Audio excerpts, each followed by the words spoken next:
I just had to put Christina up first. I'm sorry. Hey guys. So today we are here talking about the incredible, longest running show on Broadway and West End. Has done over 30,000 performances worldwide and has won over 59 awards total. So we are talking about the legendary show known as Chicago. And Michelle is very excited for us to do this show. Like very, very excited. You've been excited for all these different ones, all these different musicals. It's been a mix this season. It's been a very different vibe or genre kind of musicals since. So I'm setting up my little notebook because I have my little notes. This thing's almost full. I'm very excited. Did you go to Staples and get it? Oh no, I got it at I think Walmart. I don't know. It comes in like a little 3-pack. They're really cute. Anyway. So, if you guys are not familiar with Chicago, then again, you probably live under a rock. It's probably one of the most well-known musicals of all time. Most people don't really know. A key song from it is "Cell Block Tango," which me and Michelle both are obsessed with. Hey, me too. Okay, and Christina, hold on, we gotta get Christina in there. Sorry. Christina, you keep my phone's gonna be going off. But yeah, a lot of people know that, and also All That Jazz is also from Chicago. So y'all know how much I hate discussing movies, how I want to be more genuine to the theatrical production, but none of us were fortunate enough to find a actual Broadway recording of the show. Saw One Night was 2005. Well, why didn't you? I told you. It wasn't really good. It was so blurry. It doesn't matter. Do you know how many of my Broadway shows are blurry? And I have over I don't know how. I love that my mic covers up my gauze. I'm gonna just position myself. But yeah, yeah, I'm at my desk. And so it's like I said before, it is the longest running Broadway show. In the West End. If you guys don't know what the West End is, I think that's England. Is that no? That's in that's hopefully California. I don't know. Usually when people say West End, they say England. Yeah, that's one thing. Yeah, I'm pretty sure it's in England. I'm gonna make sure I'm on the right comment state. Okay. And so if you guys don't know what the premise of Chicago is, this chick, Roxy Hart, who is I love. And so before we get into that, so we're gonna be discussing. Unfortunately, as much as I love the movie, I'd rather discuss the stage production, but we cannot find a recording of the stage production. So thus, we're gonna we're gonna discuss the movie, which is just as fabulous because it has the Queen, Catherine Zeta-Jones, which I found out I've been mispronouncing all this time. It's Zeta, not Zeta. It has Catherine Zeta-Jones as Velma Kelly and Renee Zellweger as what's her name? Roxy Hart. Now, quick synopsis. This annoying little, I don't know, I don't like Roxy. She's just so annoying, in my opinion. And I know she's supposed to be the whole lovable character that you're supposed to fall in love with. Like, oh my gosh. She is literally a vaudeville wannabe. That's basically what she is. Yeah, she has these dreams of becoming a star in the city of Chicago and blah, blah, blah, blah, blah. And she ends up killing somebody who lied to her about getting her connections to a performer or whatever, and she ends up in jail. And then that is where she meets Velma, which we will get into what she did, who is also a well-known, a fast-rising nightclub performer who is part of an act called Velma and Veronica. We'll find out what happened to Veronica. But yeah, this entire thing is like her mental state cannot be talk about going off in the fantasy world. This chick imagines this whole world of how everything's like a stage show, and I'm like, I get that's probably her way of fantasizing. Oh my gosh, this is gonna be to be a celebrity or be a star. No, sweetheart, it's not. That's not how it is. Well, it can be, but it depends on where you're working. But yeah, so this whole thing is her trying to figure out how to get out of jail, first off, and trying to make a name for herself. Did I forget anything in the synopsis before we dive into the songs? Because I really want to get to my song. It's all our favorite song, probably. Excuse me, which one of us actually knows the Hungarian translation of the song? I know. I actually took the time to translate it and just type it into Google Translate. Even if you type it into Google Translate, it's kind of hard to understand what she's saying or comprehend what she's saying, but I figured it out through articles and interviews. So, also, you say that Michelle is all dressed up for tonight. She always gets dressed up. This is my my prison shirt and everything. This is what I call my prison getup. This shirt looks like it's from prison. So that's why I'm wearing it. Are you wearing green too? It's like a faded olive green, maybe. Okay. But yeah. Oh yeah. Sorry, y'all. Christina just had to have her mac and cheese. That's why we were late, because we were going to be polite and wait for Christina. Anyway, so did I miss anything in the synopsis? Going once, going twice.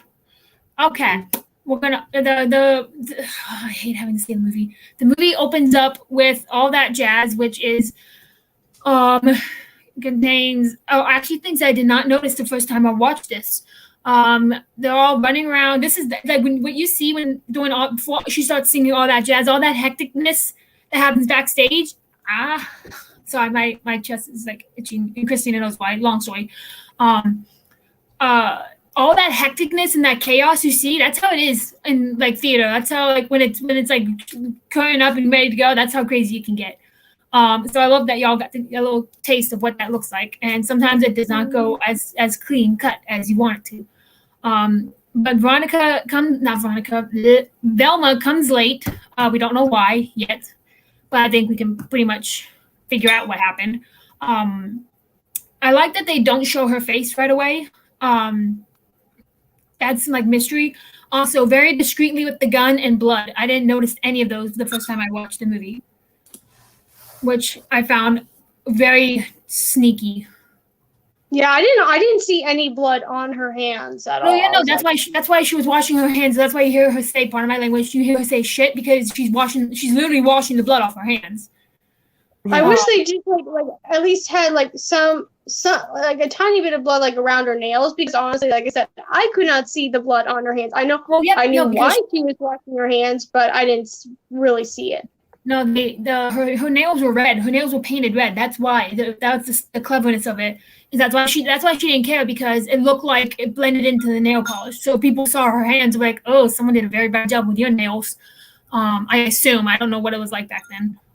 But no one would usually assume a woman of her stature could commit something like this, kind of like Lizzie Borden. Anyway, but yeah. So quick side note, if y'all don't know who Lizzie Borden is, she is a high-class girl who was tried for murdering her stepmother and her father with an axe. And the jury consisted of all men, and the only reason why she was deemed not guilty, even though she was the only person in the house, and she was the only one that the evidence pointed to that they had, the very little evidence that they had. They're like, oh, someone of her stature and her class can never commit a murder this brutal, and so they let her go because of that one reason. Lizzie Borden gave her mother. Lizzie Borden took an axe. Lizzie Borden took an axe and gave her father 40 whacks. When she seen what she had done, she gave her mother 41. Also, what year was that? She killed the mother first. November. She killed the father first. She killed the father first because she went down into the study, bashed his head in while the mother was upstairs, while her stepmother was upstairs. Because if that was the case, then you would have, the father probably would have heard the mother scream, because supposedly, and also the Lizzie Borden case is one of the oldest U.S. cold cases. Has been deemed unsolvable. It will never be solved. It's also the first case to ever have forensic photos of the crime scene. So, because I believe the Lifetime movie with Christina Ricci, I thought the father wasn't at home at the time. He killed the mother, and then the father came home from a business deal or whatever, laid on the couch, and when he was on the couch, she killed him. But I could be wrong. Yeah, no, I love you are wrong. You're 100% wrong. I mean, you have the good idea of what happened, but I love that I get to educate you because anybody who knows me knows I'm obsessed. I love Lizzie Borden. Like I love her whole case. Wasn't there just her. a new movie about it too? Yeah, like recently that just came out. Yeah, with Kristen Stewart and so here. What year was this? What year? I heard about it. But what year? It was like 2019, I think. 2019. Oh, so this has happened in 2019. Oh no, the Lizzie Borden happened like 1800s. Like happened in November of the 1800s. Happened centuries, almost a century ago. No, the movie itself came out I think 2018, 2019, and I just watched it about a few months ago, and oh my gosh, it was fantastic. And I love Lifetime movies. It's not a Lifetime movie. It was a movie in theaters. Oh, okay. And so the woman who played Lizzie, she was in American Horror Story Hotel, and she did phenomenal as Lizzie because she looked psychotic.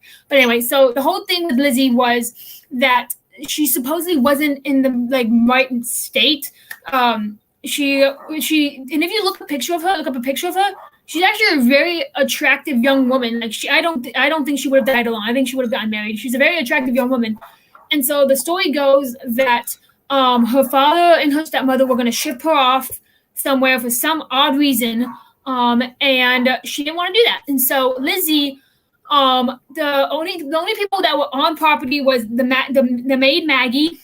I don't remember her real name, but her name is they call her Maggie. Lizzie, her stepmother, and her stepfather. Her stepfather did come home indeed early from a meeting. But Lizzie knew that, and so Lizzie was at home the entire time.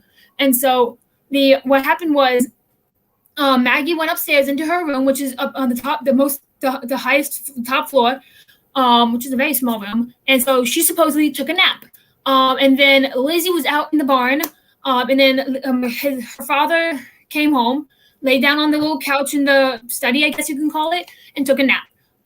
Then supposedly, no one knows what really happened, but supposedly Lizzie found out that her father had come home early, and so she took the axe that was in the barn, smashed in her father's skull, and then went upstairs because since he was asleep, he didn't yell. So that's why her stepmother didn't hear him yell or hear her attack him.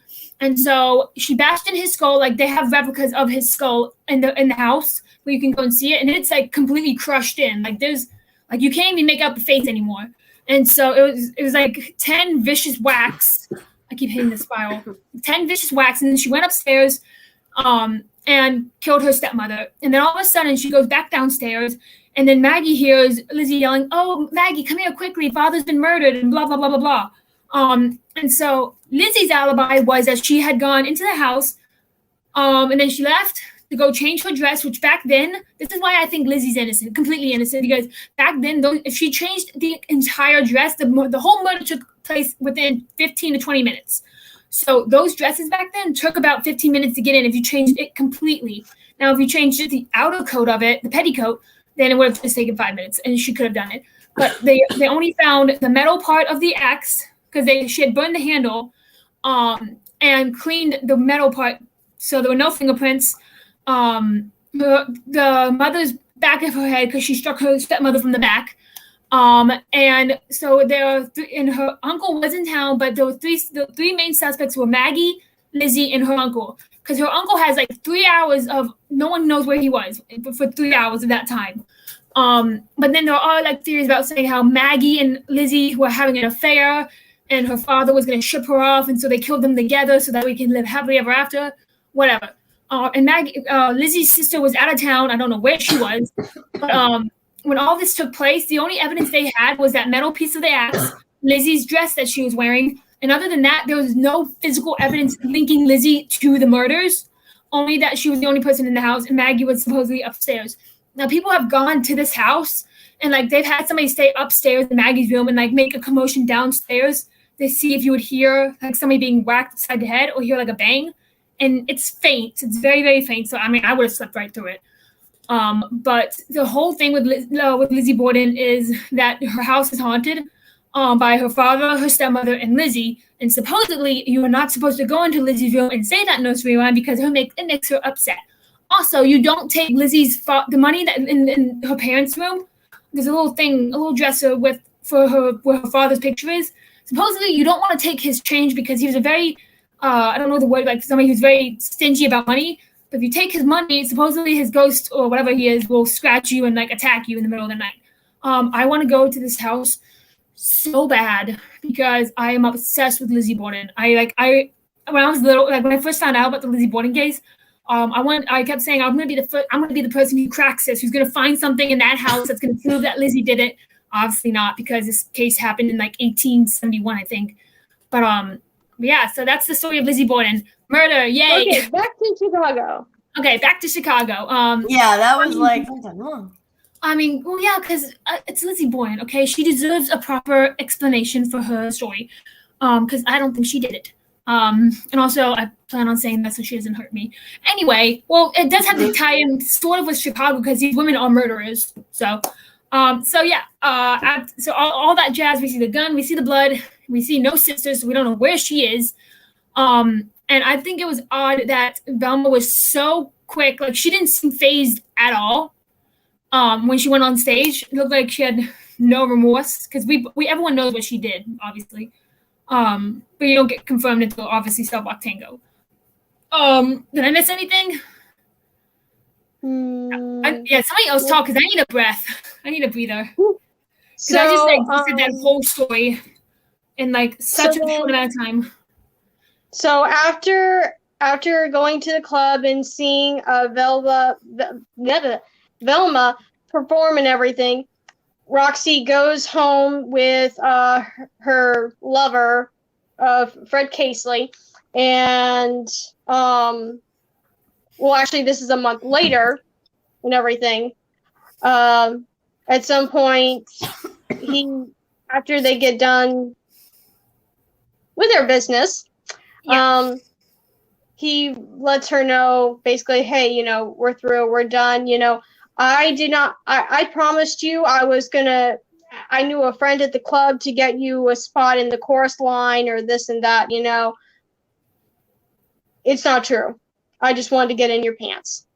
And she gets mad at him and she shoots him with a gun.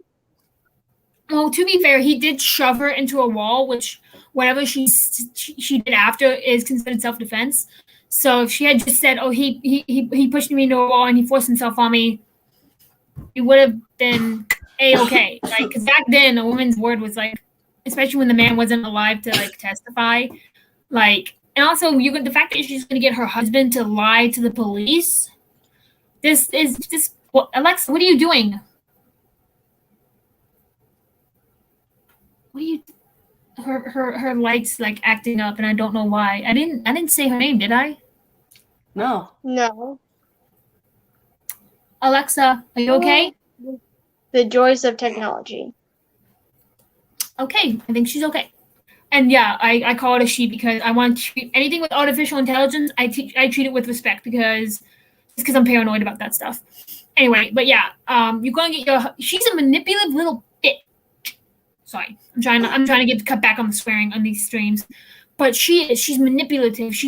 This poor man who's looks like a really sweet guy. He's her puppet, and it's awful. Which leads into Funny Honey. And she's just like, oh, well, I have him wrapped around my little finger. And that's how she sounds in my head when I hear her talk. She's like, I got him sexist voice, right? Sexy. I got him wrapped around my little finger, and he'll do whatever I say because he loves me. And all of a sudden he tells him, wait a minute, my wife, wait, what? And he's like, you're a traitorous little bitch. And starts smacking him and all that. And then lo and behold, she's in jail. But and obviously, like something like that, sure, that doesn't look suspicious. The fact that you're just quick to be like, you betrayed me and blah blah blah. I don't know why you wouldn't just.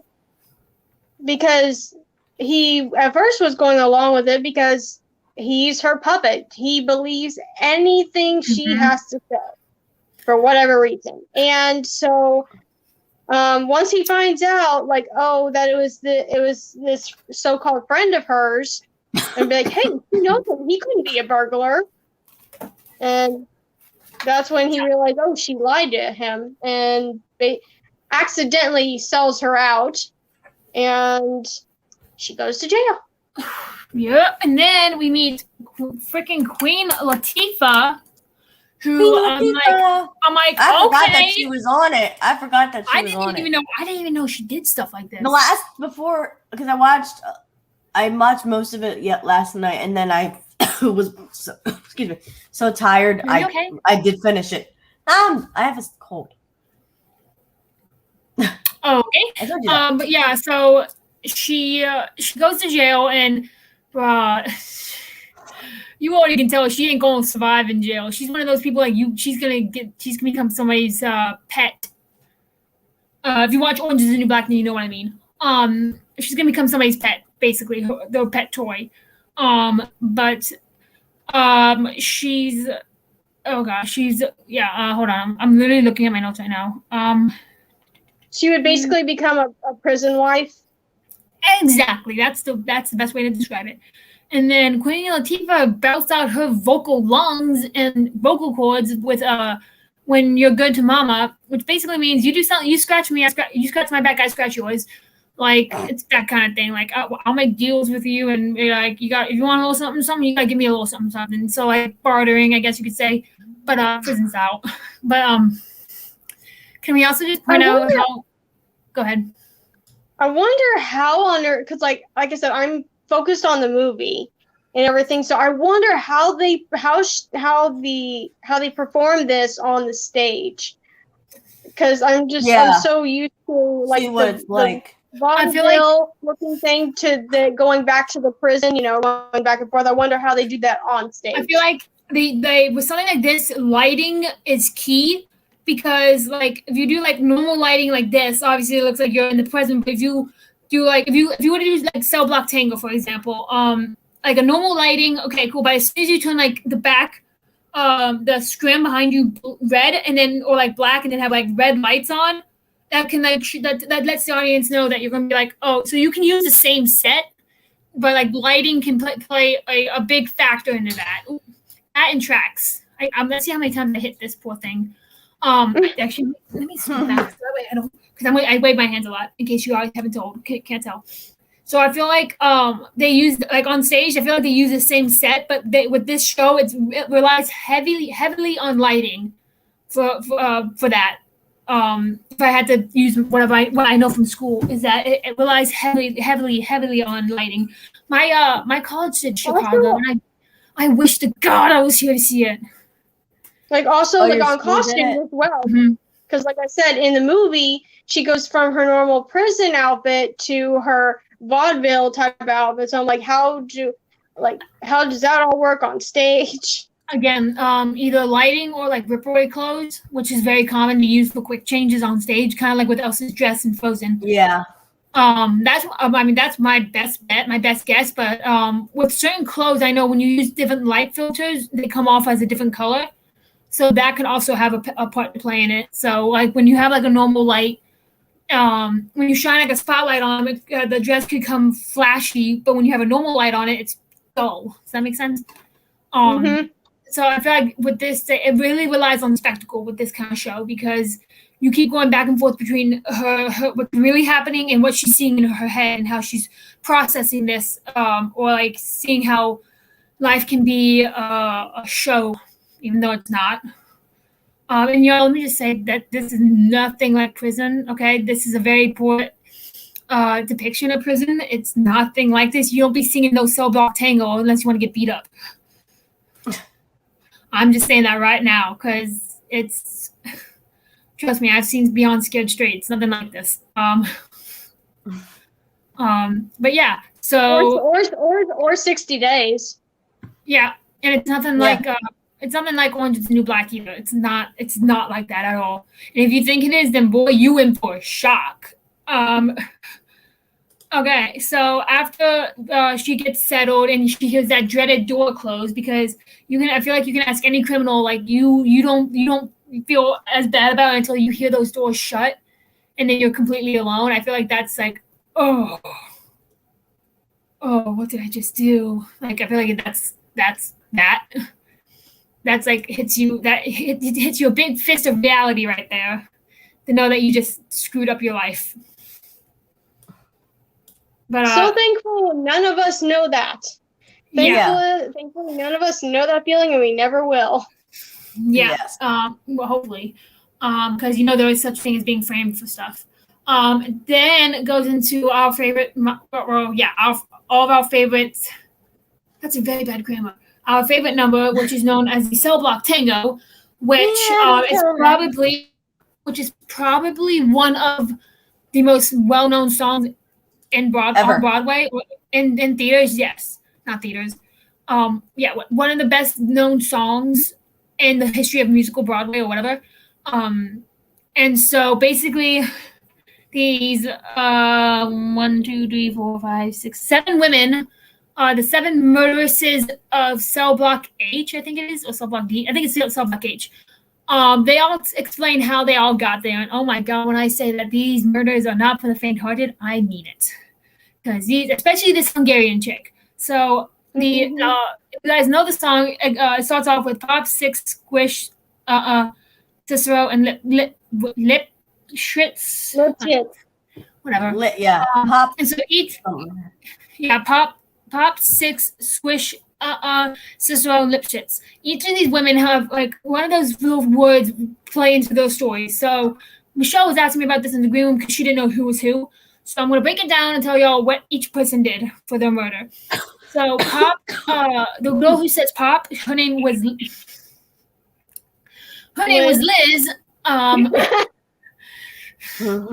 It's not me, I swear. And she shot this guy Bernie twice in the head with a shotgun because he kept popping his gum. That's a little over extreme, but okay. 6, this girl named Annie ends up poisoning this guy named Ezekiel. She puts arsenic in his drink because he had not 1, not 2, not even 5. He had 6 wives, and he never told her about it. So she poisoned him with arsenic. If you guys don't know what arsenic is, it is a white powder that is also known as poison. And it takes about about a minute to 2 minutes to die. And by the time you realize what's happening to you, it's too late. You're gonna die.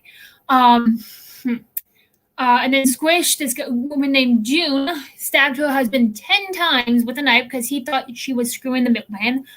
Is the Hungarian one, and this is the one that Michelle doesn't know. And she is by far the worst because from what I was able, because she sings her part in Hungarian, which, why?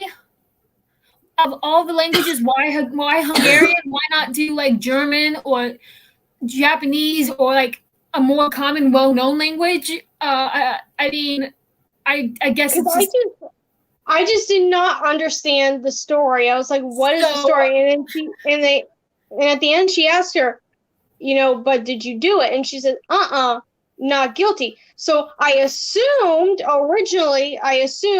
she was innocent. She wasn't guilty. But now you're telling me that how about you let me explain what she did before you start saying if she's guilty or not? So from what I was able to translate, if y'all want to correct me on this, by all means, from what I was able to translate, she decapitated her neighbor/lover because they were he got into a fight with her husband, and so she ended up chopping her lover's head off. Not her husband, her lover. So that is what she ended up doing, from what I understand, is that she decapitated a man's head. I'm sorry, that's not funny. It's a little funny, I'm sorry. I personally don't think there's no way that could be an accident. Well, actually, it can be an accident, but it's very hard to make it an accident. I.e., someone tripping on an axe and decapitating themselves. Example, Pretty Little Liars. That's what happened in Old Pond. He tripped backwards in his head, and he fell backwards onto an axe, went right through his neck, which I bursted out laughing. I don't know why. I'm a very morbid person. And then Cicero obviously is Velma. And this is where we find out why she had a gun and blood at the beginning of the movie. Supposedly, she murdered her husband, Charlie, and her sister, Veronica. But she's like, oh, well, I was in such a state of shock that I completely blacked out. I don't remember a thing. Bruh, you know what you did.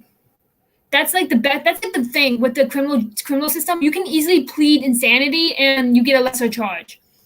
I come back, I open the door, and there's Veronica and Charlie doing number 8, the spread eagle. No, it's not. It's not number 8. It's not number 8. It's number 16, I think. No, that was number 8. No, hold on. Let me look it up real quick. Cell Block. I don't know why I'm saying it like that. Cell Block Tango lyrics. I'm literally watching Cell Block Tango on repeat. I just have it on mute. So that's why I'm looking up every once in a while, because I'm watching a scene right now. My sister Veronica and I, 4 or 5.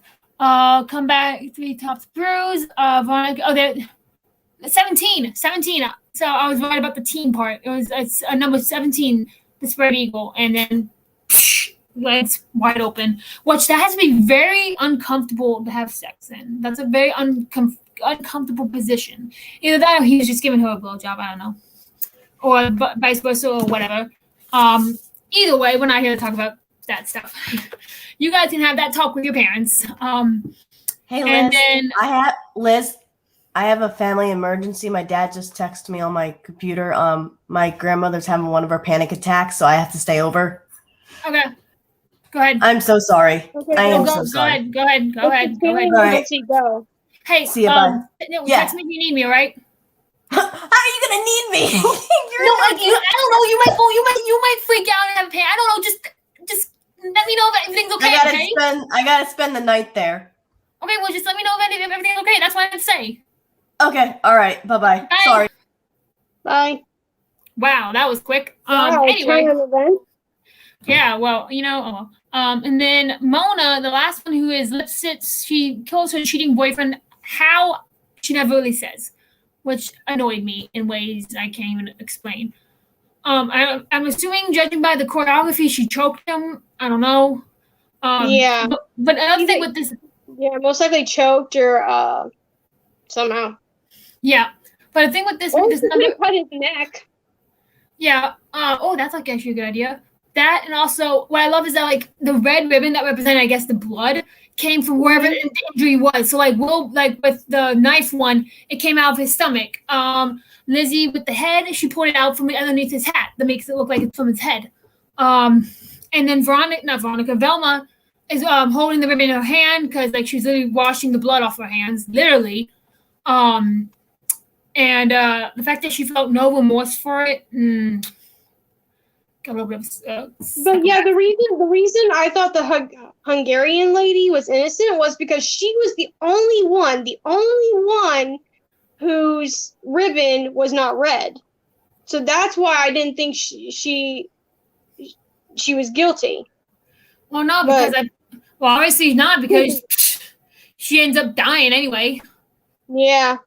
So obviously she wasn't found guilty because it's kind of hard to fake and to make a decapitation look like an accident. It's very, very hard. I just like, if she was guilty, I don't understand why they decided not to make that ribbon red. It confused. That's a question. Despite the fact he's doing it all in a different language, it's kind of like, don't even know what's going on.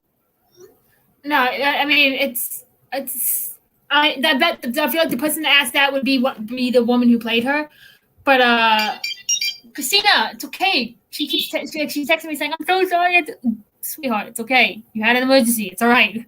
It's understandable. Family emergency tops everything. If there's emergency, it tops everything, whether it's family or not. Agree to disagree. Anyway, so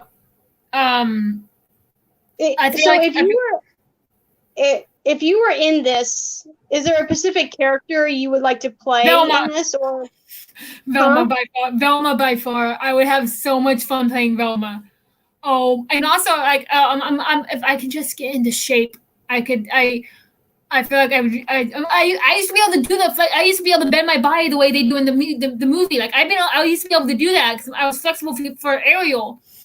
But I lost that flexibility really, really fast. And so I'm like, I can get that back. It's going to be painful, but I can get that back. But So what I meant was so besides Velma, of the 6 of the other murderers, who would you want to play? Not gonna lie, probably Annie, because it's hard to connect somebody to a arsenic case because it's been digested, and if she used it all, then there's no connection. Like it could be like alcohol poisoning or something. Because she put it in his alcohol, it can make it look like alcohol poisoning. And so it's harder to convict somebody when arsenic is involved, especially if they don't have any left over. I mean, there's a lot of roles I would love to play. Like I would love to play Roxy Hart because there's a lot of songs on there of hers that I really like. See, now I'm not the kind of person who wants to be. See, I'm not the kind of person who wants to be center stage. I'm not like, even if somebody would offer me the role of Elphaba, I would be like, and if I could sing, I'd still be like, I'm good playing Nessa because I don't like having that much pressure on me. Because if I mess up, I'm gonna ruin the whole show. So I'm more okay with being ensemble or being backstage. I can never be Roxy Hart. I can't stand that voice. But yeah, like for me, it's kind of like with Britney Spears with her, in her song Circus. It's like there's two types of people in the world. The ones who like to say center stage, and why am I blanking on this? Seriously. And I'm kind of a mixture. There's times where I like to stand out, and there's times where I prefer to just kind of be in the background. See, I if it's a play, by all means, I don't mind being like having a big role because of the lines. It's just I'm not the most confident with my singing. However, I have the lung. I mean, I said this when we did Wicked back then, way back. That feels like another lifetime ago.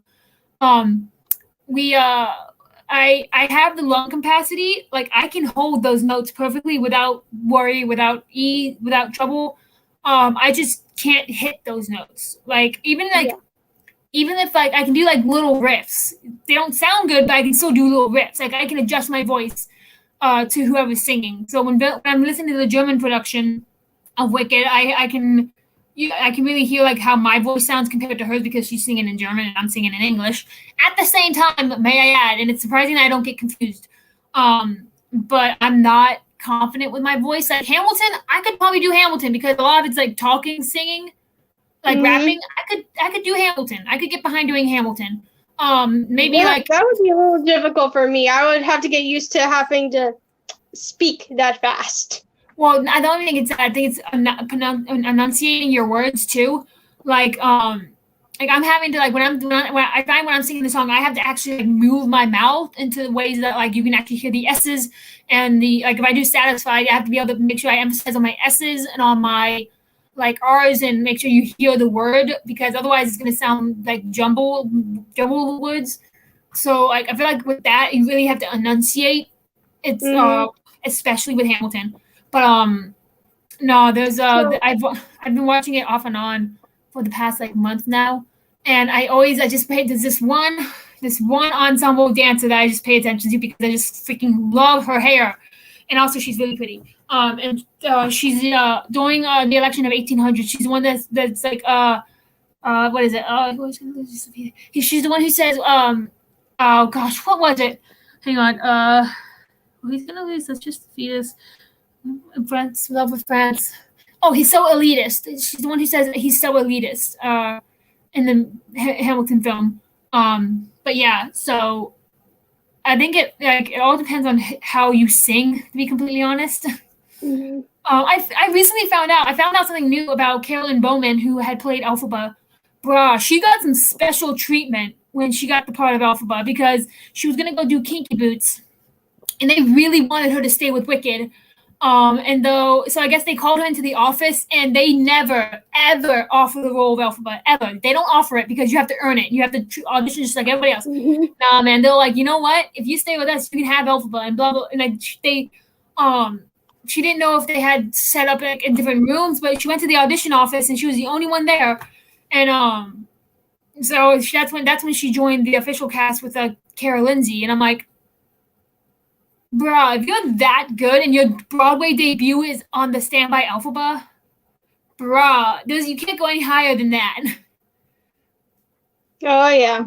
And so anyway, back to Chicago. And so like I said, there's things about some of Roxy's songs I would really like to perform, and as well with Velma Kelly, and now with the Murderers, I basically would kind of be interested in all the parts in that there, but I think the ones I would want to do the most would either be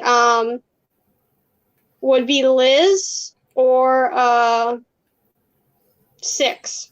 I mean Annie. Yeah. Because with Liz, she hates the sound of popping gum. Popping gum. And I'm actually, not a lot of people know this, but I am actually allergic to mint. Not diagnosed, but it's difficult for me to be around the smell, and I can't stand the taste. That doesn't mean you're allergic to it, though. But like, I literally have trouble at times. Yeah.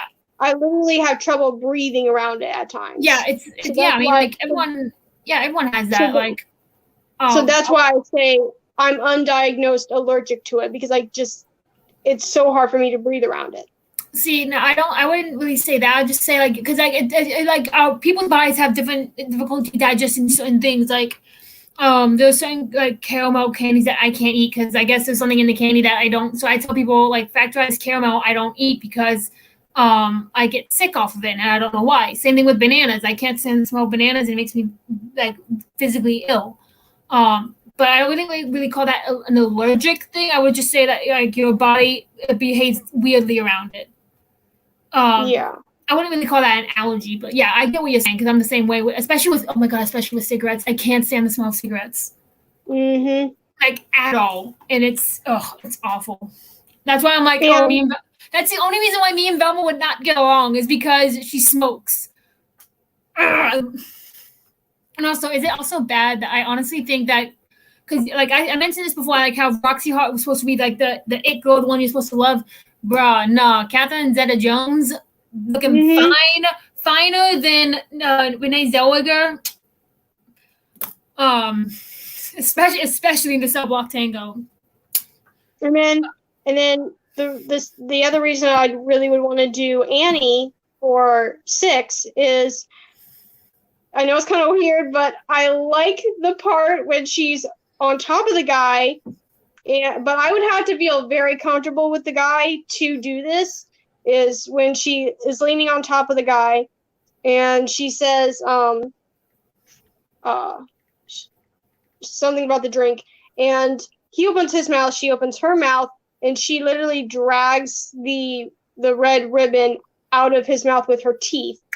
And some men can't hold their arsenic. I just love that part. I just love it so much. I don't know why, but I would love to do that.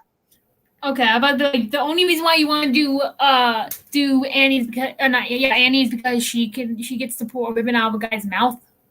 I don't know. It just seems funny. Funny and sexy. I don't know. It's weird. It's literally because you get to do a certain choreography, I would say. Well, I honestly think, like, if I had to do that, I'd be like, okay, so here's if you're going to do that, you have to hire this one guy, and that's my best friend, Kyle, because he's the only guy I'd ever be able to do that with, like, ever. He's the only one I feel comfortable enough doing that with. And he acts. He knows how to act. Also, he just has to play dead. So, anyway, honestly, it would be also really kind of cool to play Velma's sister, just to see how comfortable I would feel having to do the spreading. No, you don't want to do that. I had to do that on Silks, man. It hurts, especially like up in the upper thighs. Oh my god, it hurts so bad. I was practicing a thing for aerial, and I did it by accident actually. And my aerial teacher was like, "Yes, way to go!" And I was like, "Oh my god, how did I get this?" It was so painful. And this is after doing like 2 months of aerial in my class, so my body was already flexible, but it still hurt. And I'm just like, you'd have to give me a year before I did that. Like, you'd have to give me a good solid year. I would love to take an aerial class. That would be so much fun. It is. I was very upset when I found out they were canceling the level 2 class because that was gonna be my motivation to stay in shape this last summer. But nope, that's when COVID hit. But also that the whole number. Go ahead. Go on. The whole number of Cell Block Tango, like the entire number, just looked like it was so much fun to film. Like the choreography and everything, it just looked so much fun. And also, the women are barely wearing any clothes, so you don't have to worry about them getting all sweaty and disgusting. Anyway, so yeah, what were you going to say? And I think you would agree, we would all love to perform this. Whatever character, you would just love to perform this number. And that's why when I had seen all these other TikToks of people doing the Cell Block Tango, I was like, well, we're gonna be doing Chicago, so why not do it? No, I would have done the flat out choreography. I'm almost. It was so short, and also I didn't fully know the choreography, so I just tried to do the best I could with. So that's why you just do like he had it coming, so you can just do a little yeah. And then if you had boys, you saw my TikTok. You saw my TikTok. If you had the boys, you could do the whole the apparently the cast called her a cat, but I don't think I have the right to call her that. That Catherine did when she goes like. I was like, damn! I love that angle when she says, "You would have done." I bet you would have done the same. I love the angle when she says that. And also her face after you would have done the same. Yeah. That and also after she tells her story and she starts singing the chorus again, that just like her eyes are just like bulging out, and I'm just like, oh my god, you like are mad. Like she's like the fact that your sister was cheating on what? Your husband was cheating on you with your sister, bruh. You could see that anger in her eyes. And also she's just like, and also I also learned that Catherine Zeta-Jones, she had not performed or danced in a while. Like she hung up her shoes like years ago, but when she got this part, she was like, "Oh boy, I got a lot of work to do." And she compared to everybody else, she was the master. Yeah, she knew what she was doing. She okay. Anyway, so unfortunately, we do have to move on from Cell Block Tango as much as I love talking about it. Amos, who is Roxy's husband, convinces Billy, who is a big, famous hotshot lawyer, to take on Roxy's case. And he wants her to do the whole, I'm just a poor little girl who got abused and, assaulted by a man. And, yeah, so build up her publicity, which is actually a very smart thing to do because she looks so innocent, even though she's not. But then Velma's not happy because Roxy's taking her lawyer. And, oh God, this is the song I hate the most because it's just so cringy. It's, she's like, well, you need to become friends with Roxy. And so she does the I can't do it alone. Whoa. Can we touch a little bit on we both reach for the gun? Sure, go for it. So, it's just amazing how, I don't believe Richard Gere actually did this, to my knowledge, but I know he did, practice on the tap dancing. He worked very hard on that. But there's a moment in there where you literally are singing while drinking water. And I actually, my first ever drama teacher, he could actually do that. He actually demonstrated it for us. And I was like, what? But I was just like, this is amazing.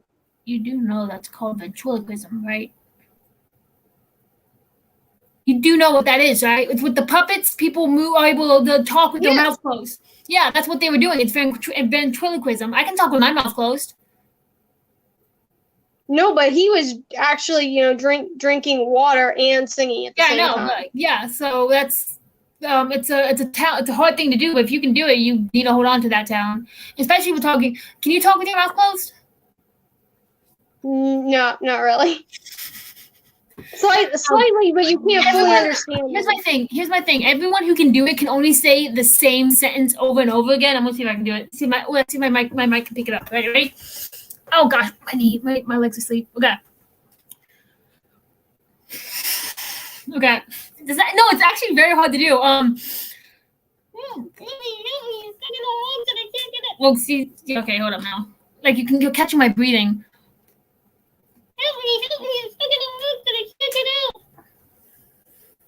It's literally help me. I'm stuck in a box and I can't get out. That's the only sentence I've ever heard anybody say. Hey, Zoe. But bro, I just my mind is like fixated on Catherine right now because she's just so damn hot. I really hope she doesn't see this. If you do, hi, Catherine. I promise you I'm not a creep. I just am a really huge fan. Anyway, so. But I just love all the amazing parts in this, especially like with Roxy being the dummy and everything. You know, I just found that interesting. I was like, oh, I would like to do this. That's really fun to do. It's an interesting. It was an interesting concept. I'm pretty sure Roxy didn't like it, but yeah, Roxy she star rockets to fame, and she's getting a lot of, and she's loving it. Like she thinks she's like the hot stuff, like getting all the fan mail and everything, and she's just like, bruh, this is awesome. Going to jail is like the greatest thing ever. No, it's because you're a lawyer. But some mechanic's wife, I'm gonna be a star and everyone's gonna love me. Bruh, just to see her like completely tell off Velma is like, I don't need you. Buzz off. Bruh. Oh my gosh. I was just like, and here's a piece of advice from me to you. Lay off the caramel. Yeah. Oh no! I remember what I was gonna say. Okay, quickly before we continue, like when she first meets Velma, I was like, can we just like point out how excited she was to meet Velma? She's like, oh, you're Velma Kelly, the Velma Kelly. She's like, how's that when you got arrested? Yeah, you and half of Chicago. I was about to say half of New York, half of Chicago. But bruh, she's in jail. She don't want to be talking to fans. Okay, she wants to get out. Okay, so just leave her. You can tell. Like, just leave her alone. All right. Don't be trying to make friends. Don't. But anyway, okay. So, Roxy, she becomes a very stuck-up nuisance. A stuck-up nuisance. Because her ego is her head is getting really big because of all this publicity and stuff. And then poor Amos, man, he got royally screwed over. Mr. Cellophane.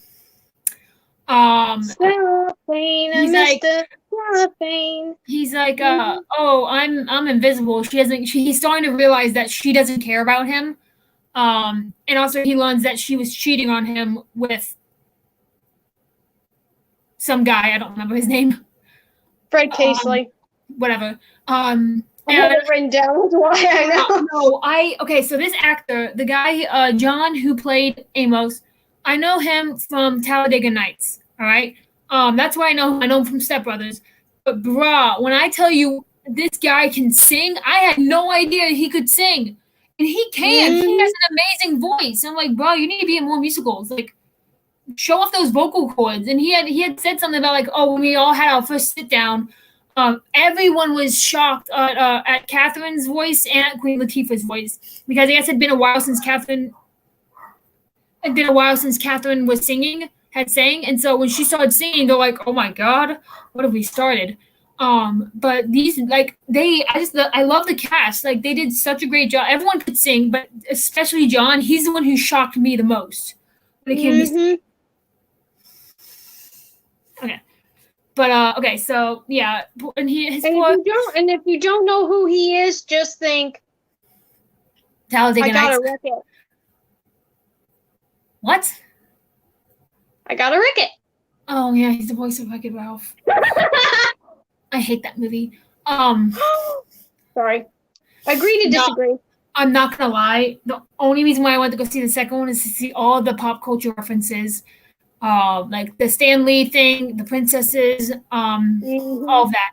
But anyway, so the trial is getting underway, bruh. And also, let me just point out that freaking Roxy coming over here like so a new inmate arrives and her spotlight's being threatened to be taken away from her. yeah, like Chiquita over here is like, oh, and she passes out.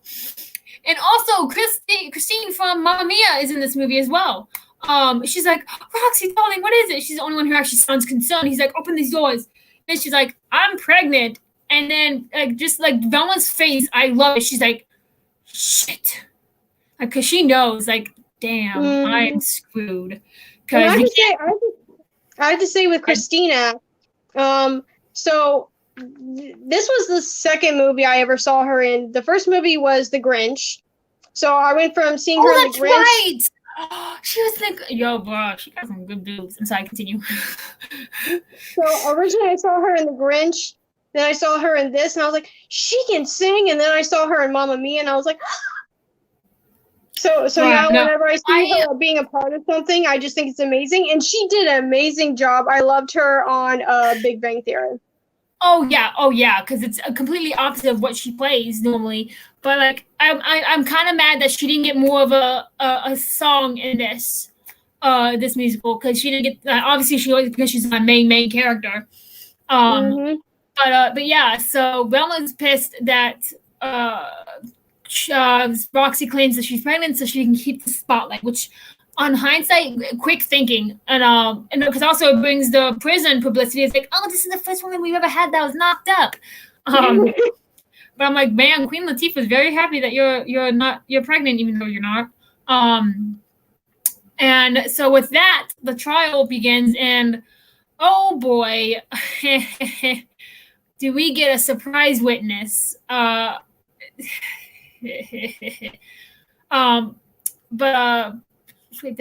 So Razzle Dazzle starts, and he's like, "Hey, play to the camera, man. All right, show them that little personality that we've been building for the past like hour and a half of this movie, and be the sweet little doll, the old Razzle Dazzle, yeah. Be that little blonde innocent girl that we made you into be the play to the press, because that's what's gonna help you get off this case, get you win this case." But then, lo and behold, Velma gets released from jail on a plea deal, which is to go and testify at Roxy's trial. And oh boy, she looked so happy to be out of that prison. And by the way, looking good. Yeah, anyway, continue. Okay, so sneaky move with the diary, though. Kind of dirty trick too. He's a lawyer. Lawyers are sharks. What do you expect? Excuse me, my uncle is a lawyer, and he's not a shark. Okay, there are some lawyers that are sharks, and then there's lawyers that are actually good people and actually want to help their client. Are you talking about Bill or the prosecutor? Bill is the defense attorney. Okay, yeah. Oh, yeah. Then yeah. And but I love that Bill's like, ooh, he ultimately gets Velma to confess, like, oh, well, I'm just saying what I was told to say, and it doesn't go back on her because she's already been freed, and so they can't really do anything to her. I think she got immunity too. She testified at the trial, so she's got free. She's walking away free no matter what. Be like, that was part of the deal. I was supposed to get up here and I was supposed to testify, and that's what I did. I'm free now. Yeah, and I love that, like, all the newspaper companies, they had massive stacks of guilty, not guilty. I'm like, y'all just wasted a whole bunch of paper to whether or not she's guilty or not guilty. And then they have a flag. I guess white is not guilty. I guess red is guilty. But I like that. That's a very good strategy to get the newspapers out, because you have somebody listening to the radio and immediately, like, as soon as you leave the trial, oh, Roxy Hart was found, and then all of a sudden gunshots go off and another woman's in jail. Roxy's and you had a little bit of a newsie in there for a minute. Yeah, and Roxy, her world comes crumbling down because guess what? Spotlight's not on you anymore, sweetheart. It's all about this new chick who went and killed, I guess, her husband, I guess. And she's like, well, don't you want to take my picture, sweetheart? No, they moved on. I didn't even want to take my picture. And she's like, well, why did he had to literally sit her down and explain to her, like, you are old news. Okay? I did my job. I got you out of here. I got you off. I got you out of jail. We good to go. So, yeah. And then poor Roxy's struggling through life with these auditions, man. And her husband Amos was there with her the whole entire time, just being like, you know, well, we had the baby now. Okay, we're gonna go back to our life. Like, you're there an is idiot. No baby. Yeah, you're an idiot. There is no baby. And then he actually leaves her, which is bravo for him, because you should have done that the second she got you to lie to the police, or the second you found out she was cheating. I would have been like, peace out, bitch. I don't want anything to do with you. But yeah. So Roxy's struggling with all these. Bro, you know, when you audition for something and it's like a musical, you know you're bad, or you know you botched it when they stop you right in the middle of the song before you even get to the part you want to sing. That's how you know when you are bad. Like, if they stop you, you can kiss that role goodbye. Like, it's, I mean, not all the time, but like a lot of the time, if they stop you, you're not getting that role. And then Velma walks in and being like, Velma, I literally have in my notebook. Let's do a double act. Yeah, no, I literally have in my notebook, Velma to the rescue. And she, the fact that she wastes her freedom tracking down this blonde chick who she hated and loathed all throughout jail. She tracks her down and she's like, listen, there's a high demand for female duo couple. And so she's like, well, I hate you. And she's like, well, there's only one business. Well, that's not going to be a problem. And bro, like, I don't imagine her hating Velma forever, especially when they actually start making it and actually having a career out of this and making a lot of money. And as much as Velma loves having the spotlight, she even agreed to put Roxy's name first. I'm like, does that really matter? Like, whose name goes first? Like, I think Velma likes the attention, but not as much as Roxy. Roxy craves it. She needs it. Yeah, well, so she's like, okay, that's something I can live without, you know, and we can still be big stars. So I didn't think that was something that was very important to Velma. Yeah, well, see, I think with Velma is that she loves attention, but she also cares a lot about her career. Like, she wants to make. She's not in it for the fame and the fortune and all that, but she's in it for like the actually like have fun doing it, because she looks like the kind of person who loves generally performing, and that's all she wants to do is perform. And so of course she's doing it for the fame and money, but she also mainly does it because she loves doing it. Unlike Rock, she's like, I just want to be famous. I want everyone to know my name. I'm like, sweetheart, you went to the wrong place. Should have just gone to New York. You would have had a better shot in New York than Chicago. But yeah, so they end up making it big for I don't know how long. And they look like they're enjoying it. They're like the big thing now in Chicago, and we don't know how long that lasts until I guess Velma says something stupid and Roxy just blows up on her, and then Velma kills her. And you even see Billy Flynn in the audience, and you see Mama in the audience. Obviously, Mama was getting her 10%. Yeah, definitely, because she's the one she's like, hey, you need to stop being nicer to Roxy. Which, yeah, I mean, and honestly, the way, as much as I hate that song when she's like, oh, I can't do it alone, I honestly, the idea, like, I would have been like, yeah, let's do it. Like, as soon as we get out of here, let's go into business together.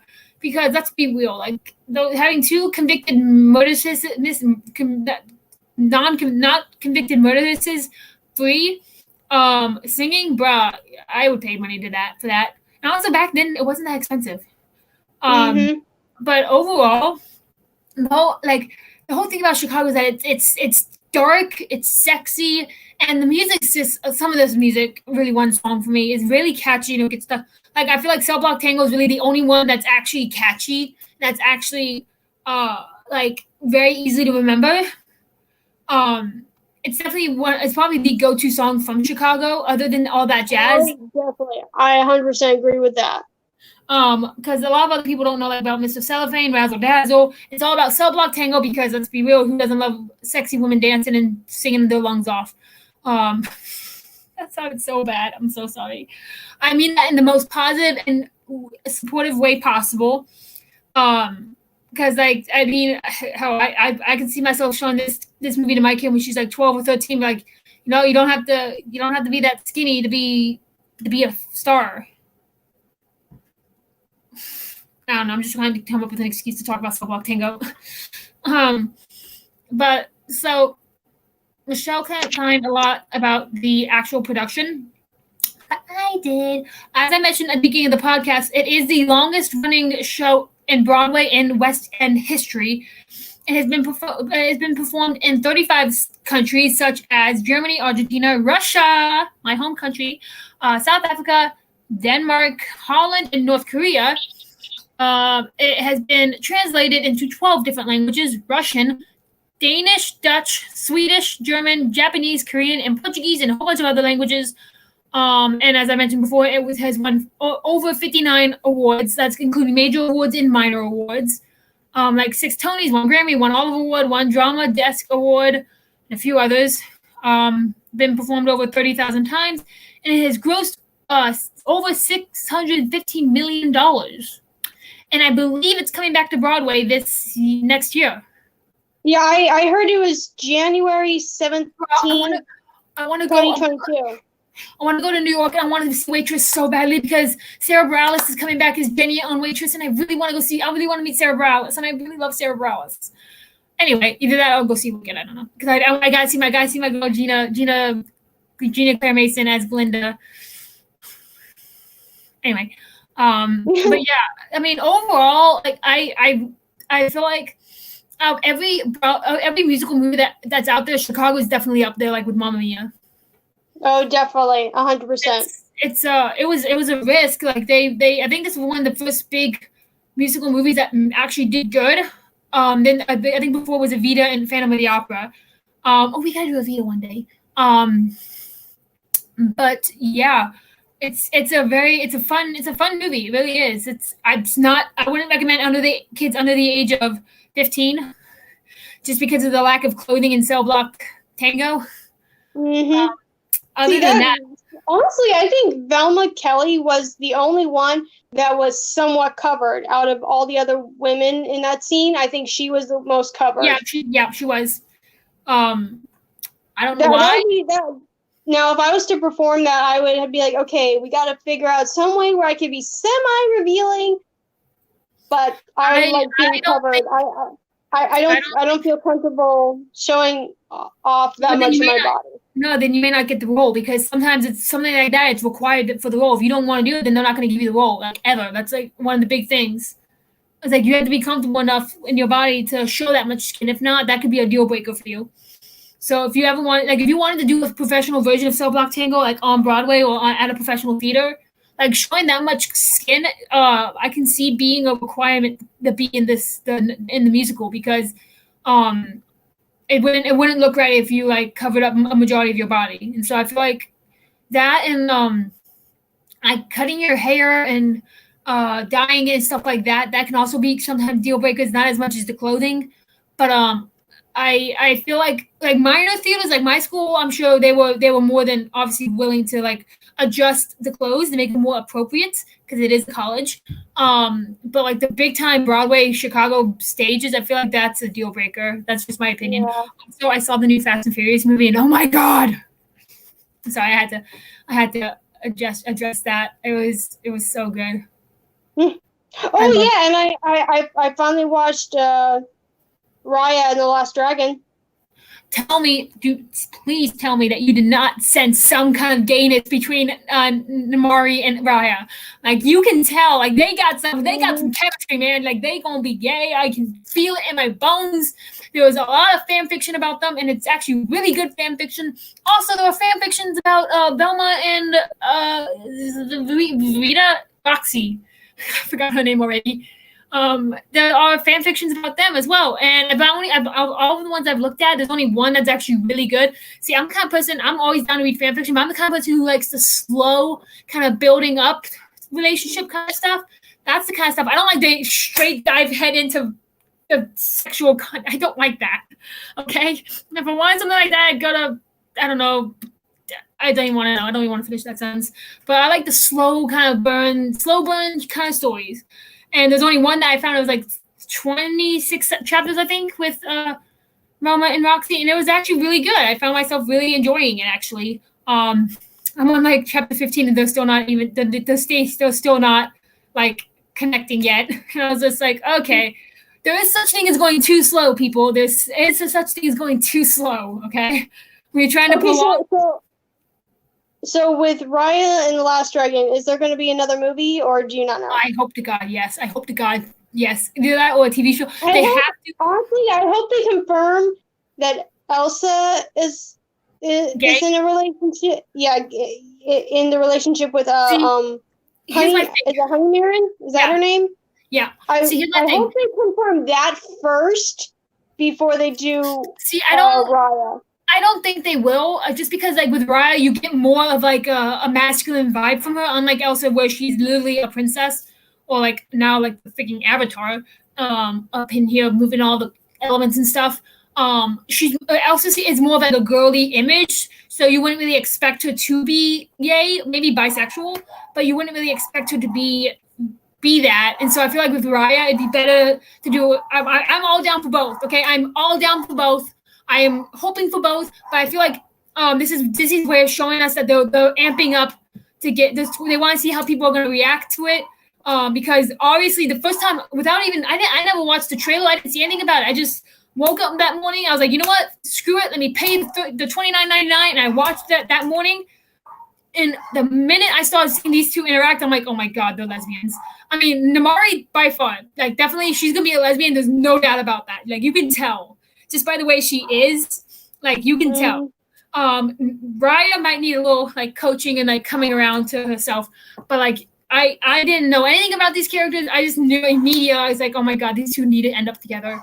And I wasn't even trying to like look at it from what I call my gay view, to try and force like relation. No, I was just watching it just to enjoy it. And to be honest, that's probably the best $29 I've ever spent, because I've watched it so many times before it got released to the public for free. And so the number of times I've watched it on my TV was probably equal to the amount of money that I would spend going to the movies to see it. I kind of wish I would.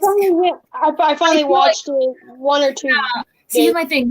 The only thing I regret is not seeing it in theaters, because people are like, this is a movie that you had to see on the big screen. I was like, I can see that. I can see it being one of those movies you had to see on the big screen. I'm just like, I'm bummed out that I never saw it. Same thing with Cruella. People are saying Cruella looked amazing on the big screen. And I was like, God damn it. And that's why I'm like, Black Widow, I don't want to watch Black Widow. I don't want to watch it. I don't want to see it, because it's not what I was hoping for. I mean, obviously Disney's not going to just play to what I want, but like I don't know. Kyle went to go see it without me, and so I made him watch, knowing that he hates Fast and Furious. I made him go to the new movie with me to see it, and so he hated it.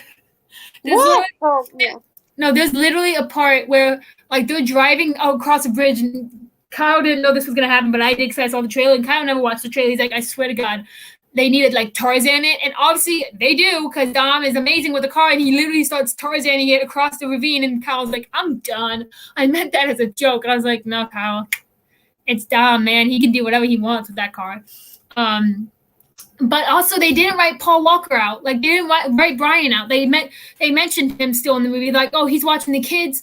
And also when the spoiler alert, when they're having their cookout at the end, they're like, hold on, we're waiting for one more person.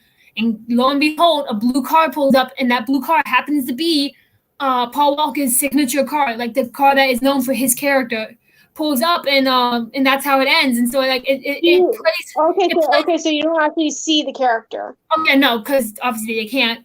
I mean, I would have been okay with getting like a back view of somebody getting out of the car that looked like the back of him, but not showing his face. Don't be doing any of that CGI shit.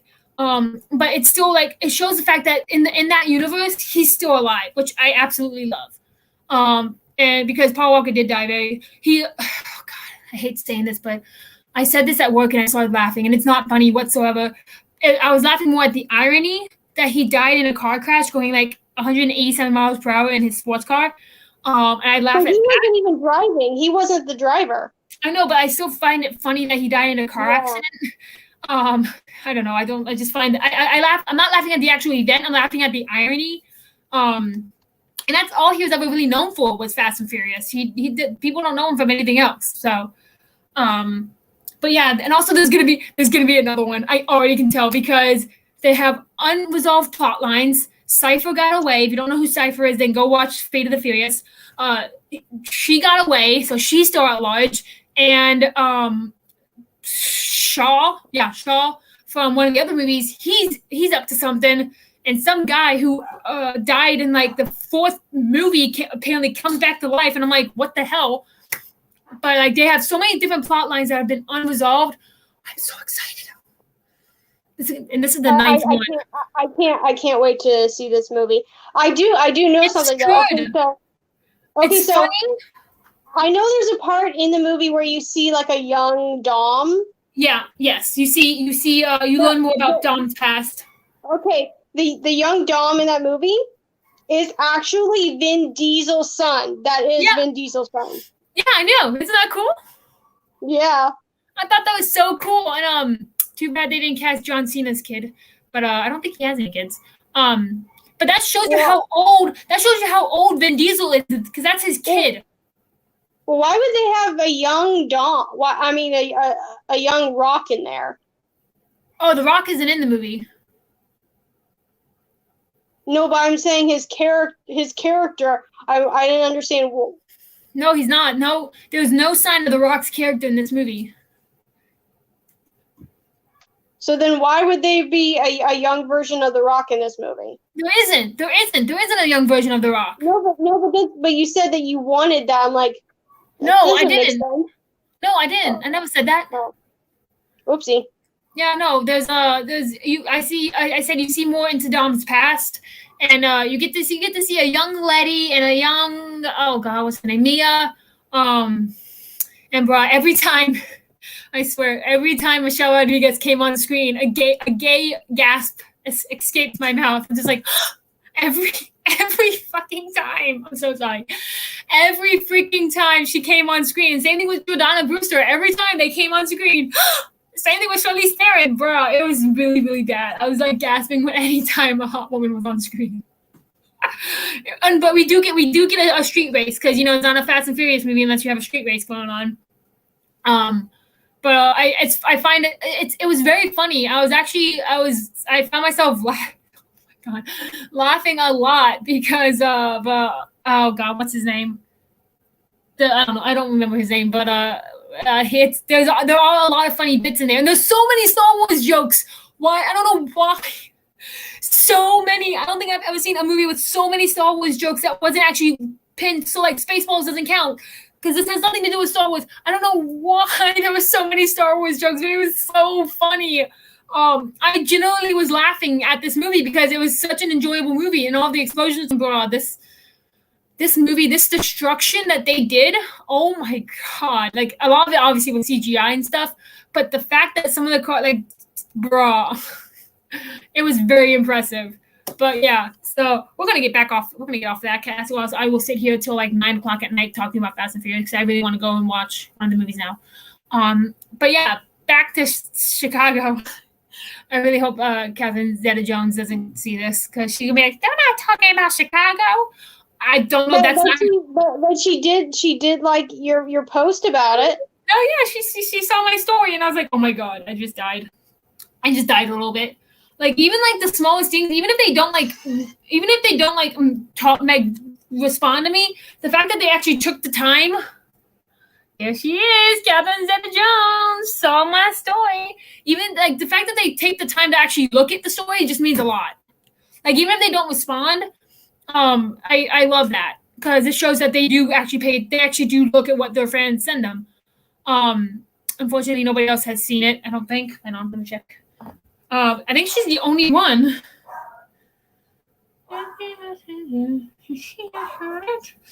Yeah, no, she's the only person who's ever.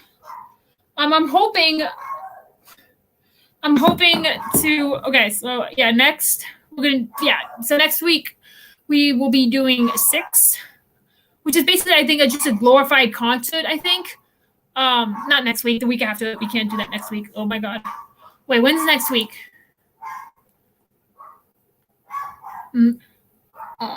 Oh wait, okay, so we actually have a choice here. So we can either do it next week, because that following Monday, we have the interview with Cher. On the 26th, we have the interview with Cher. So we can either do it that same week on that Wednesday, or we can do it next Wednesday. I don't know. Yeah. And then after that, we'll do Lion King, and that will be it for this season, I think. Because I think this season's not going to be as long as the last one. So is next week the interview with Cher? No, the following week is next Monday is the 19th. The following Monday is the one we're doing the interview. Like I think 6. I think we agreed on 6 or 6:30. I think I don't know. I literally have it on my board in a giant corner saying Cher interview live stream. I gotta change that 29 to the 26th. 5:30. My bad. 5:30. 5:36. I think is what I told her. It might be more like 6 because Jesse really wants to be a part of it. But make sure you bring some questions, like some tough questions, because this woman has seen it all. She's done so much. The fact that she's won an award for her work, bruh, I don't think y'all gonna get an opportunity to talk to somebody like this again. So make sure you bring some tough questions. Yeah, I'm gonna have to look up her name and all the work she's done, all the production she's worked on, so I can ask some questions about her some work she's actually worked on. I can tell you the only one she's told me that I remember, because she's told me so much, is that she worked on The Patriot with Mel Gibson and the guy who plays Lucius Malfoy from Harry Potter. I know that. She's done other stuff that I'm sure she's told me, but I just don't remember. And so I think how it's gonna work is it's gonna be like a moderator type of panel thing, kind of like with Addams Family. We're just gonna go around and ask her a question. And I think that's gonna be the whole stream is just us asking her questions. And once everybody runs out of questions, I guess that'll be the end of it. And then I'll give Cher a chance to tell anybody anything if she has any advice or blah blah blah blah blah. She's a really sweet woman. You guys are gonna love her. She's also a huge nerd. She loves Ghostbusters. She loves Harry Potter. She loves Doctor Who. She's such a huge nerd, and I love it. Does she do cosplays and stuff like that? Yes, she does. And she does a fabulous job. She was making a Dalek at the beginning of this semester, like an actual Dalek shell. And so I have to ask her how that's going. But she does cosplays, and she does a fantastic job. I think she has an Instagram if you want to look her up. But she does. Or I can go on her Facebook and send you guys some pictures of what she's done. But she has done amazing. She does amazing. She goes all out. She takes it seriously. But yeah, so make sure you send all that stuff to us in the group chat and everything, so we can look all this stuff up and we can make sure we write down important questions. Yeah, even if you don't have just go to Google, type in hard questions to ask a costume designer. I'm not gonna ask any questions because I can literally ask her any of my questions while I'm at school, because I have her again for a teacher this semester, and I'm very, very excited. But yeah, so the sum up, we have, and unfortunately it's not the Cher, but it's my Cher. That's how I'm saying it now. My Cher. Yeah, well, no, because I had gotten an email from her. What's funny was, at the beginning of the semester, I had gotten an email from her, and somebody I work with was very nosy. He was looking over my phone. He's like, "Oh my gosh, you got an email from Cher?" And I was like, "No, it's not that Cher, okay? She's my teacher." He's like, "Cher's your teacher." Is it the one who says Sheer instead of Cher?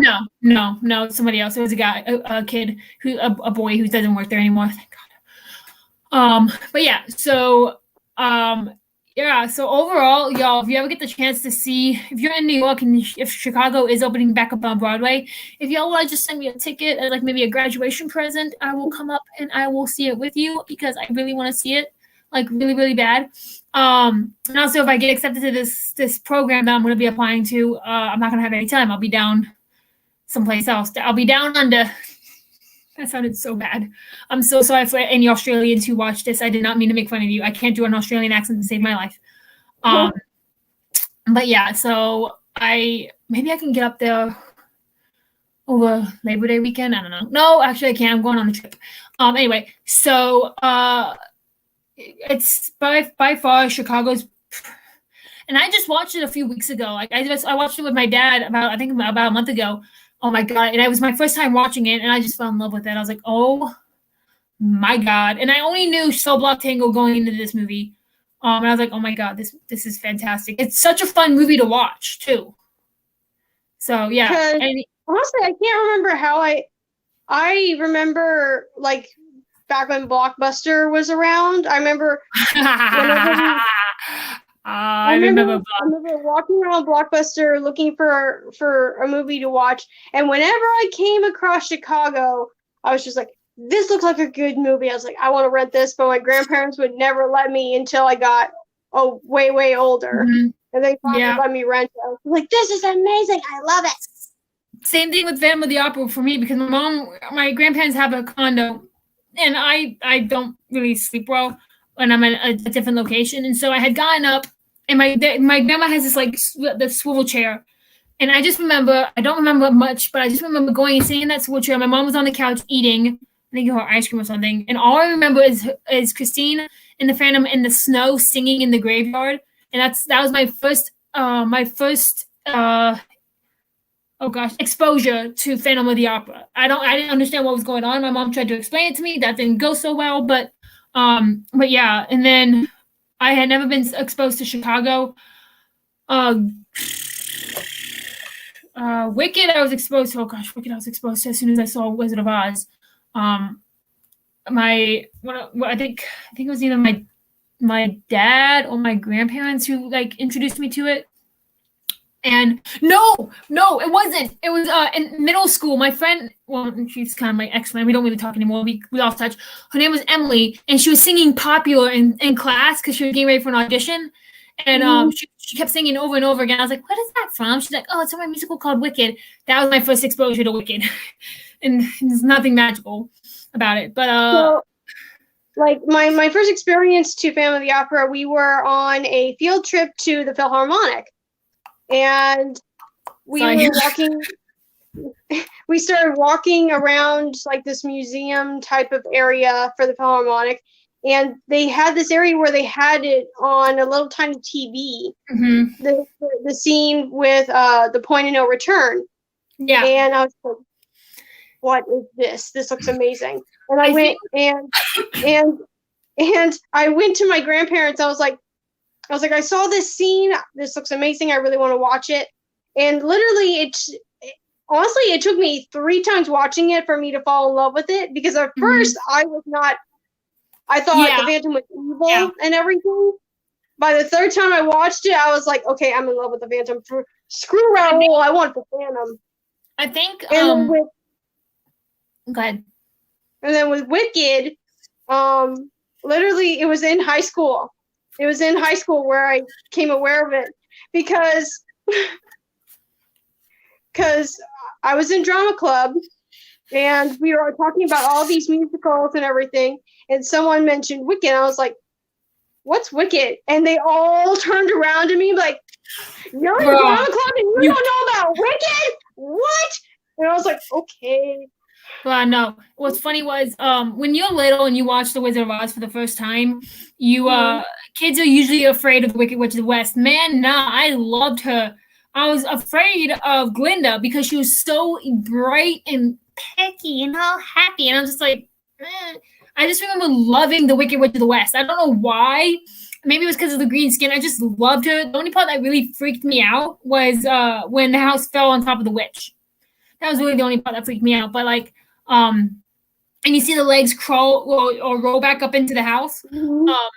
That was the only part that freaked me out. But and then lo and behold, I find the book. This is before I even knew the book was a musical. I fell in love with the book. I think it was the first big chapter book I ever read. And I'm just like, oh my god, this woman is amazing. And oh my gosh, I just fell head over heels for Elphaba. And then I lost touch with it, and I'm just like, and then all of a sudden, bam, Poppy, what? And I'm just like, wait, that's a musical? Hold up, what? Bro, I don't want this movie to come out. I really don't want this movie to come out. I don't want this movie to come out. It's one of the Wicked's a movie that's it's gonna be a hit or miss. I can tell. Like this is, Dear Evan Hansen's gonna be like, you better do good on this, or yeah, no, it's either we don't want this to turn into a Cats. Yeah, no. With Wicked, Dear Evan Hansen, I think it's gonna be okay. But with Wicked, it's gonna be hit or miss. You're either gonna do good or you're gonna do bad. You know how so many directors didn't want to touch it because they were so petrified on how it was gonna be. Also, okay, check out who's on my wall. It's Audrey Hepburn, y'all, from the Children's Hour. It has a little quote that says, it's one of her famous quotes. It says, nothing is impossible. The word itself says, I'm possible. I got that from Madame Tussauds from the wax. Oh, y'all, I wish y'all could have been there when I took Kyle to the wax figure museum, because I went by myself at first, but the second I saw an Audrey Hepburn Breakfast at Tiffany's wax statue, I was like, I gotta bring Kyle here. So right before we got to that room, I literally had him close his eyes, and I tried to cover his eyes so he wouldn't see. I led him to the table. I sat him down, and I said, like, give me your arm. And I put his arm around her, and he's like, what is this? I was like, trust me, you're gonna love it. And I was like, and I went around the table. I was like, I got ready to take his picture. I was like, okay, open your eyes. And he looks, and he just gets overly excited. He's just like, I have pictures still. Oh my god, let me see if I can show you the pictures. And aren't these wax figures like actual height size and everything? Yeah, they are life size, and so yeah, life size.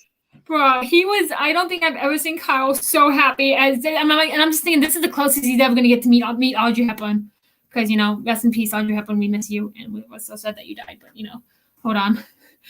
Bro, this is so worth it. I know this is like nothing to do with Chicago, but this is so worth it to show you his face. Oh my gosh, why did I post so much about Frozen? When you go back through your Instagram feed and you're just like, why? Like, I feel like 85% of this is Disney, Frozen, and then like a small percent is. Hold on.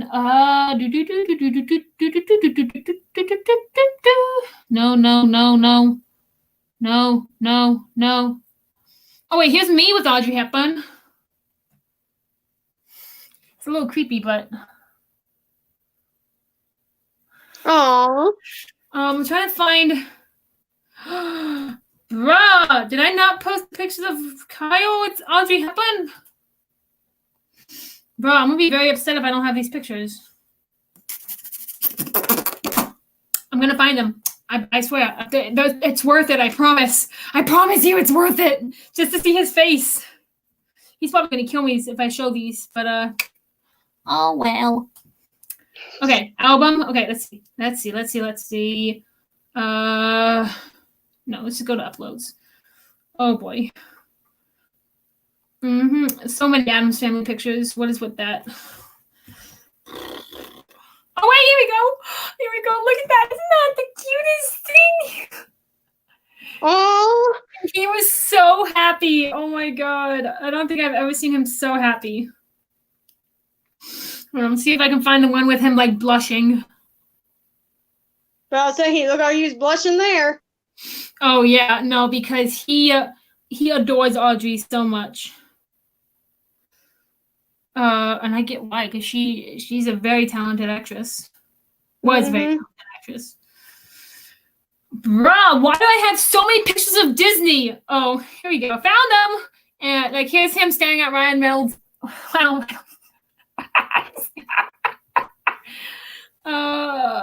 like, nice ass. Him and Miley Cyrus. Oh my god. Oh, look at him. There we go. Oh, look at him. Oh. Bro, he was so fucking happy. And then he gave her a little kiss. Aww. So I was like, there you go. I think that was his birthday present. No, it was for my birthday. Never mind. Let's see. Oh, he's an idiot. I literally am staring at almost everyone. He stared at so many butts. I'm just like, oh my god, him and Katy Perry. Oh my god. I just need to put all these in a video. Bro, I took so many pictures of him and Audrey Hepburn. So many. Bro, I kind of wish she was standing up, though. That's just me personally. Staring at Anne Hathaway's. He was being a real goofball. Will Smith, I think that's it. And then, yep. And then him trying to choke Johnny Depp. I don't know why he wanted to do that, but okay. Get your hands off of him. It's a wax figure show. But yeah, so I think that's a good note to end on. Also, and with Catherine Zeta-Jones. Oh my god. Oh, I accidentally deleted. They had a wax figure of Catherine Zeta-Jones at that, and oh my god, I died, and I don't have the video because Kyle, I was streaming when I was video recording because I was gonna make a vlog out of it, but I deleted the footage by accident. But Kyle was recording my reaction when I saw Catherine. I was just like, oh my god, I died. I was like, oh my god. But yeah, so. But yeah, she still looks phenomenal. Because have you seen her in the Rock of Ages? Yes. Oh my god. We have to do Rock of Ages next. I mean, no, not next. But we'll do that. We'll wait till season 2 for that one. Season 3. Oh my god, I don't even know what season we're on. But yeah, so we're gonna end that on a. She's phenomenal in that. She still got it. She still got it. Oh yeah, no. Even now, she still looks fabulous. She's one of those people who ages really, really well. I'm gonna be one of those people who ages really well. But okay, so I guess we'll do. I kind of want to say. I really don't want to say 6. Do 6. I want to do one that everyone would be excited for. We can do 6 sometime next season. Yeah, that's what I'm thinking. And I know to God because honestly, I don't know enough about it to really. Yeah, me neither. I mean, I'm interested in what the storyline is. But it's something that's like, okay, it can wait. Yeah, I mean, it has only I think one song that I know, and it's the one that's on TikTok a lot. I don't want to do the work today. And no, not that one. No, it's the. Is that even from that? No, I don't think that's. Oh my god, what is that? Hang on. What is that song? And also, we both. I think we both can agree if we do a very hard musical without Mike or Steph, they will kill us. Especially without Steph. Steph will kill us. Mm-hmm. But she will. Veronica Dara. She will drive up here and she will kill me.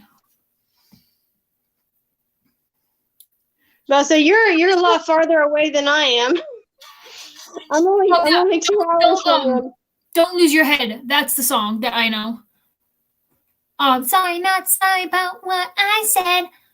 I'm just trying to have some fun.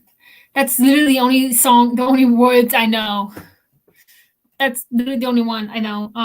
They do a lot of songs though. Like I pulled up the album. The album has like 9 songs. So I mean, it can't be that long of a show. Yeah. So if we don't do 6, we'll probably do Mary Poppins. Let's do Mary Poppins. Oh, Mike is gonna be part of that. I don't know, because I don't know if he's committed to this show anymore. I was really hoping he would say something in the comments right now, but whatever. I can't see the comments, so there's only been one. There's literally only been one comment, and that was Zoe saying hi. Because what I find is that a lot of my subscribers, they go back and rewatch these.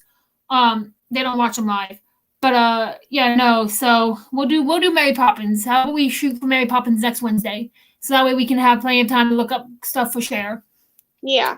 And then I'll save. And I will be messaging Mike like crazy, being like, "We're gonna do Mary Poppins." And Tyler. As much as I hate, I mean, okay, I'm probably gonna get a lot of backlash for this, but we will have to do In the Heights eventually because it is new and it's been released on HBO Max. I honestly, that's one musical I'm not looking forward to. I watched the movie when it got released.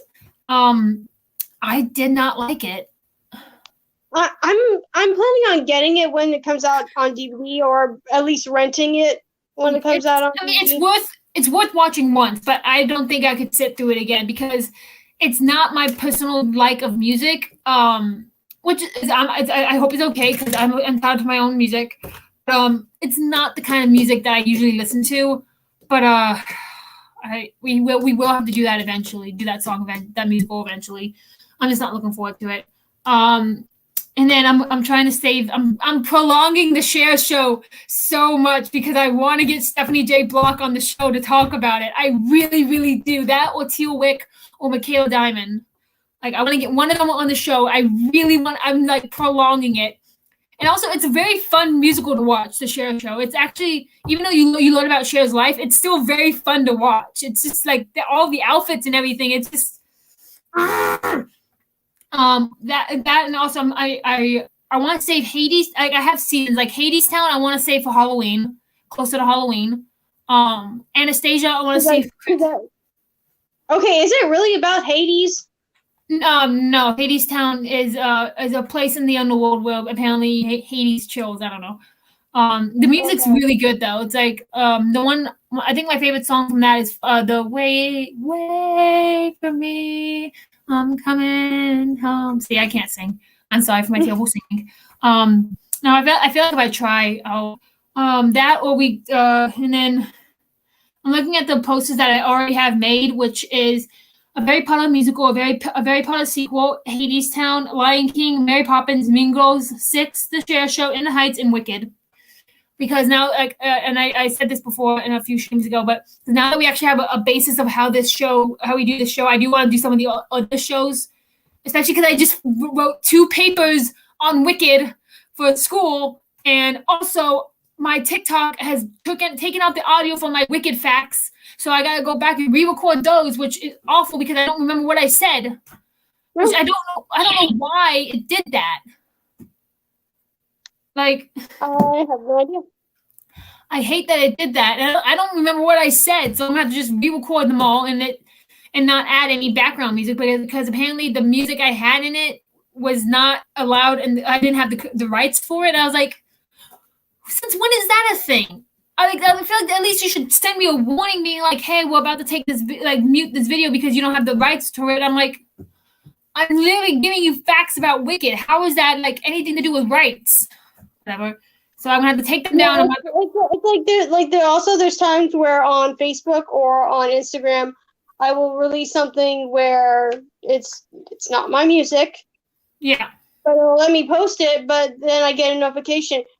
Your video may be blocked for whatever reason or muted. No, and I'm but you still play it. It says it's muted, but you still play it. No, I got one of those. I got one of these from Instagram a couple of days ago, saying that my video that I made for my first year at Winthrop, bro, isn't even gonna let me play it. Yeah, it did that for me with my singing in the rain video. Where is it? Oh wait, yeah, here. Yeah, it's this one. It has the I'm going home, and then for good at the end.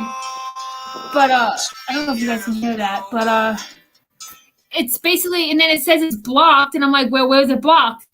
You pull up the little thingamabobber. I'm sorry, your video has been blocked in Portugal. Man, I got nobody in Portugal that follows me that I know of, so I don't really care. As long as it's not blocked in the U.S., I don't care. Like, I couldn't put that on here. I wouldn't be able to put it on my YouTube channel because I'd get copy strikes, obvious. Which I think is dumb. Like, everyone knows, like, we don't... I'm lucky the Addams Family didn't get taken down. I was petrified that was going to get taken down when I did the opening credits and everything. Because I had parts of the When You're in Addams in the credits. And I'm like, bro, that stream was almost 2 hours long. So how is that? I don't get it. I don't get it. YouTube can be very, very picky about their copyrights, which I get, and it's completely understandable. It's just I feel like they should give us more of a warning before they take it down. Same thing with TikTok. Mm-hmm. TikTok, get over it, okay? I'm trying to educate people. One thing, I think it was on TikTok. I definitely know it was on Facebook, and it was definitely on Instagram. Like I said, I got muted or blocked or whatever for my singing in the rain TikTok. Yeah. See, that's why I don't really do performance with it. But bro, I would love to play young Cher. Like there's 3 Chers. Like there's Cher, there's Baby, and then there's somebody else. Baby's like her youngest version. Bro, I would love to play her. I'd love to play her. Just like those costumes look so like not obviously the ones that Stephanie had to wear, but like the ones that from her younger years, they just look so cozy. I don't know. That's why we need to get them on the show. Stephanie, please, please, please. I've been emailing her manager, and he hasn't emailed me back in almost 2 months, and now I'm starting to get worried. I think he's about had it with me because I may have made myself a little bit of a nuisance because I really want to get her on the show. I really want to get these people on the show, but now that Broadway's going to be opening up in September, that's why I'm trying to like get them in now because once those shows open up, they're not going to have any time. Yeah. But like worst case is we'll have to start recording these, and I'm going to have to start editing it. But anyway. So in any case, we watched Chicago. It was amazing. We all recommend y'all do the exact same thing. Great family movie. Stanley! Sorry, that's my dog. Stanley, shush! I'm sorry, my dog's barking. So we need to wrap this up because he only barks when there's somebody at the door. So, and he only has that kind of tone of bark when it's not good. Okay, so yeah, like Michelle was saying, great family movie. I highly recommend it, not for anybody under the age of 13. But yeah, we'll be here on the 21st of next week for Mary Poppins. And we're going to try our best to get Mike and his fiance, who I'm very happy for. We're going to try to get their little asses on this show. I'm so sorry. I look at how I'm going to try. On the plus side, I have sworn a lot less in this one than I have in past streams, so I'm actually very proud of myself. But yes, we're going to try to get them on here because if we don't, and God knows what they're going to do to us. Believe me, I'm going to be messaging him as soon as I get off here. Yeah, no, same. I'm going to call him because I'm going to call him and Stephanie. I'm just going to blow up their phones. Also, I'm supposed to help Mike with the firework video that he wants to do, like a multi-angle recording of Happily Ever After. Yeah, he wants me to help him with that. Okay, yeah, I gotta go. He even asked me to look at it. And to get a viewer's perspective. Yeah. Well, and also I've also edited videos before, so I have experience with it. So I have to message him about that anyway. Okay, so I have to go. I also have to go take care of my chest because I have to get my gauze changed. And you have to let me know about that later because I'll tell you a quick synopsis in the green room. Okay. But yeah, y'all, thank you for joining us tonight. We hit under 2 hours. Yay. I feel like we need to start making these quicker. These are like good for like people who just like turn their phones face down and just listen. Unless we actually show something. But yeah, thank you for joining us. If you guys ever get the chance, please go check out Chicago. It is fantastic. Catherine Zeta-Jones, she does a fabulous job, and so does Renee Zellweger. But yeah, so that's it. Michelle, anything else? It's just it's a highly recommended musical to watch. And if you can see it in person, go for it. Because I know I would love to. It's one of those musical movies that actually came out pretty good. Unlike some.